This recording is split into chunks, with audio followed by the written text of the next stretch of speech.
The jury in the phone hacking trial has been played voicemail messages left by the former Home Secretary David Blunkett. The messages followed false newspaper reports about his relationship with a female friend.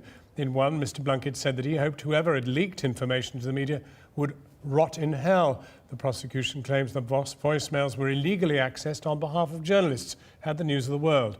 Our Home Affairs correspondent Andy Davis has been at the Old Bailey today and is there now.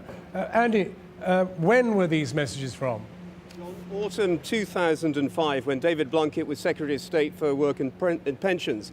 And there'd been press interest at the time in his friendship with a woman called Sally Anderson, including false claims that they'd been having an affair. And what we heard today were messages left by Mr. Blunkett on Miss Anderson's mobile phone, a series of messages in which he appears exasperated and bemused at how information regarding the two of them had got out, convinced that someone close to them had set them up. And we heard him saying someone very, very close has done a really phenomenal piece of work on destroying both our lives at this moment in time, and it's vile.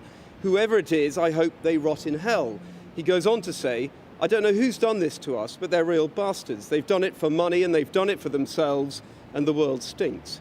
In another message, he can be heard calling one reporter vile and likening the press to a pack of hyenas.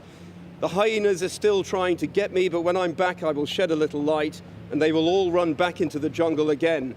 Now, it's claimed these recordings were found at the home of the News of the World's former private investigator, Glenn Mulcair, and it's the prosecution case that they constitute clear evidence of the News of the World targeting someone like David Blunkett through phone hacking.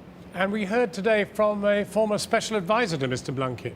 Yes, this time regarding events the year before, when, as you may recall, the News of the World revealed that Mr. Blunkett had been having a relationship with a married woman, later named in The Sun as Kimberly Quinn.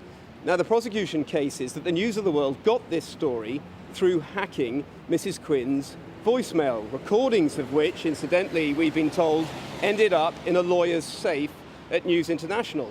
The Crown also asserts that Andy Coulson, as editor of the News of the World at the time, knew about this.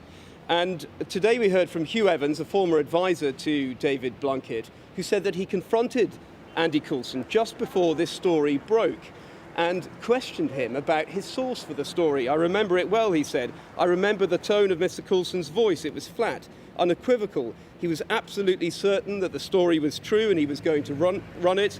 I remember at the time remaining puzzled as to why he could be so certain. So a key question in this trial for the jurors to determine is, did Andy Coulson, as editor of the News of the World, know about this and other cases of hacking? His case is that absolutely categorically he did not, and that he wasn't involved in any phone hacking. All 8 defendants in this case deny the charges against them. Andy Davis at the Old Bailey.